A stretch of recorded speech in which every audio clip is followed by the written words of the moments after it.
So one of the most important things with all species is reproduction, right? And nest biology starts that off. Around the Highlands, now this varies on geographics, but around Highlands, early March is when courtship begins. The male will come and find a female, and they'll usually pair bond for quite some time, and so they'll have some courtship. One thing I've really noticed in my findings is snow depth in the spring really influences the timing of the nest. So if we have a really late snowpack, nest production may be a little less, and then also less, nest, it'll just be longer. It'll be longer for them to hatch, longer for them to fledge. And one of the reasons that that's the case is they're a ground hunter, right? So if there's a snowpack that lingers, that's going to obstruct their availability of abundant food for chicks. So it would behoove them to wait a little longer in the season once that snow melts, so then everything's visible and not under 3 feet of snow. Males do a really good job of bringing food to help conserve the energy of the females during that courtship. So he'll go off and hunt. If she's got a nest around, she'll stay fairly localized towards where that nest is, and he'll do a really good job of going out searching, bringing food back for that female, and again, the courtship aspect of that. And then once they choose a nest, they will, the female will lay up to one to 5 eggs. In the Highlands, my experience is 1 to 3, and most often it's 1. And I think a lot of that has to do with prey availability and just overall conditions. And that, that makes sense, because if you've got a lot of food, you're going to have a lot of young. And the studies in Oregon showed that, where prey abundance really influenced chick numbers. And in the Highlands, again, 1 to 3 is what I've seen. The best is 3 out of 1 nest, but typically I'm in that 1 to 2 range that I'm seeing in the Highlands. And then for whatever reason, they're just the eggs are susceptible to failure, and about 20% fail. And that can be anything from predation to just a young female just not knowing exactly how to incubate eggs. Incubation lasts about a month. Okay, you see a lot of species, and everybody asks, well, how many days incubation? And I always just about a month. Now, 30 to 36 days, that's what the book says, but right around a month is what I go by. So you figure if they are laying eggs about the 1st of April, okay, they've courtshipped in March, they're laying eggs around the 1st of April, then they'll incubate about 30 days, and then the young will stay in the nest about 30 days.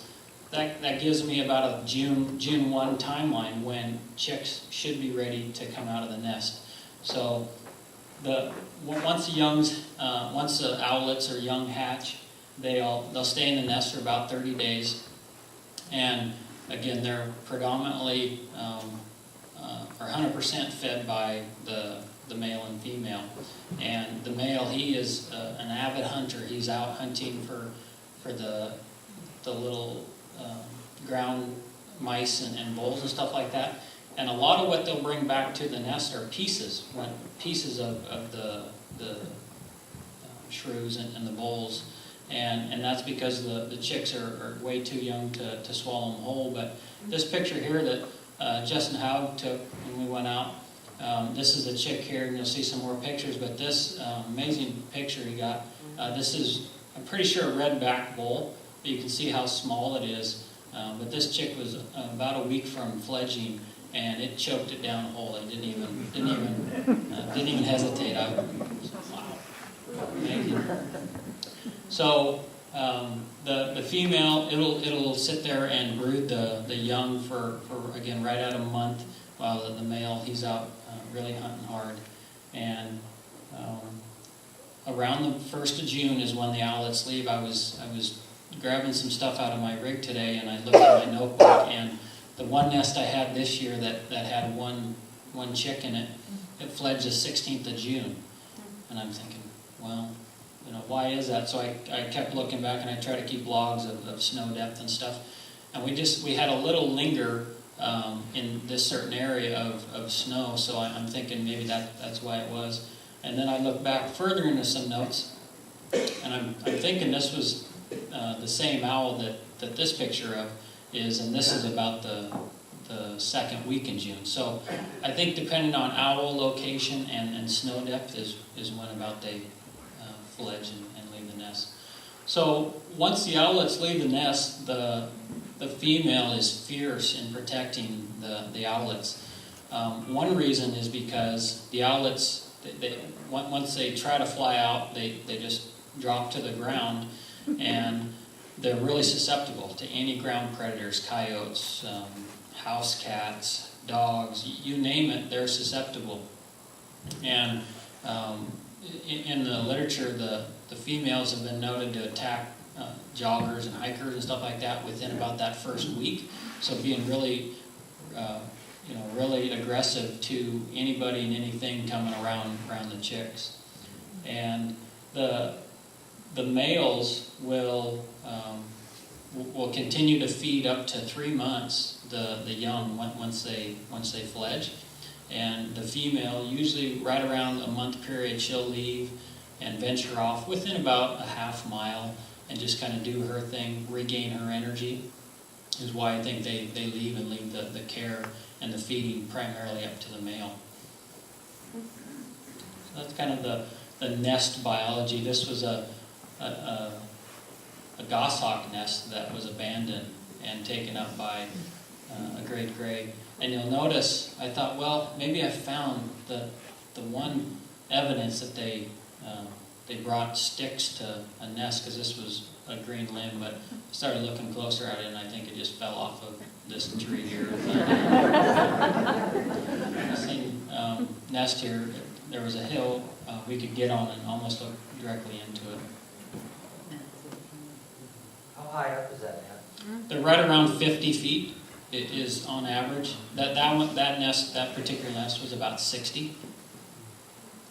So we go from nesting biology to nesting habitat, and they're commonly found. The nests are commonly found in mature conifer forests, and to no surprise, adjacent to the open meadows, open wet and or dry meadows. And I think I just explained the Okanagan Highlands, right? Yeah. So I'll have a better slide to kind of reiterate that. But if that doesn't tell you Highlands, nothing will. So that's why I think we have some of the best habitat in Washington, is because of that right there. We've got conifer forests, mature, next to the meadows. Areas with large trees and dense canopy cover, they're generally in canopy cover 50% or more. I'm standing in a little opening here, but this nest here in this Douglas fir, if you were to walk underneath it, it's 60+% canopy cover. So there's a lot of shade over the top of it, a lot of shade over the top, and that does two things. Thermal regulation, but it also protection from avian predators. They get just harassed by birds, and especially ravens and stuff like that. One of the most important things that great grays need are a dead tree component, and it's a twofold thing. And it provides nests, and it also provides prey habitat. So if you see this log down here, to somebody it might be we need to drag that to a brush pile and burn it up.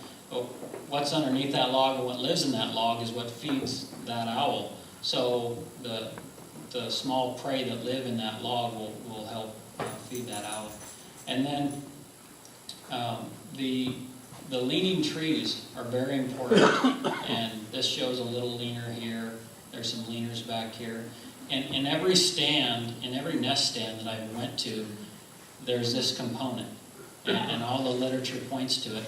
And the reason for that is when the owlets hit the ground, they're on the literally on the ground or a stump for the first 1 to 3 days, okay? And then they're great climbers. If you look at this guy's feet over here, the stuffed owl, you'll see that his feet are, their talons are amazing.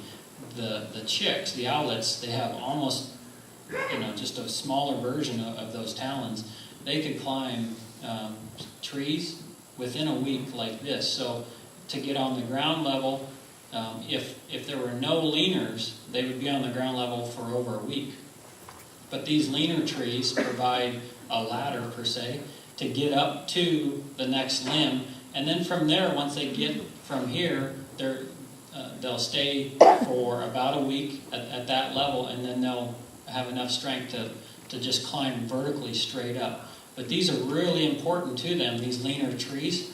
And if we do specific thinning for great grays in certain stands, I'll actually go through and tell the crew to not cut the tree flat down on the ground horizontal, but to hang them up and try to provide some of that leaning habitat for the owlets, because that's a really critical point for nesting habitat. There's two types of nests. There's stick nests, and then there's the platform nest. They're a platform nester, and even stick nests, again, just like a platter or a platform, they need that platform.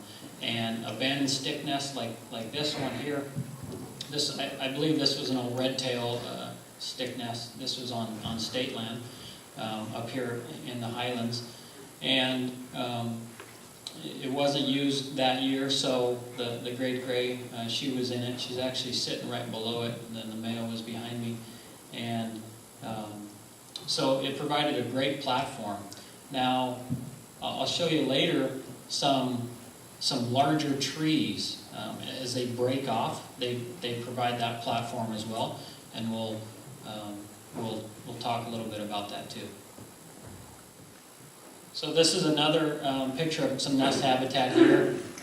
This tree right here, fairly open understory. Okay, when these owls come out, they're not hitting a bunch of regeneration trees or younger trees. They can come right out of the nest and get right underneath the canopy cover. This is textbook goshawk habitat too, because they need the same thing. But this is an old goshawk nest that was converted into a great gray nest. And we were on site with some foresters hashing out what we're going to do with this stand. So this was a fun one because we had a lot of options to do. And if you can see even this tree back here, it's a leaner. So in every stand, every nest stand, you'll have leaners really close to the actual nest tree itself. And this was right around 50 feet up. So what I'd like to do now is Lee Johnson was gracious enough to loan me some of his pictures. Lee's going to talk just briefly about what he's seen up by his house as far as nesting habitat and so forth. So, and then right after that, we'll do a quick intermission.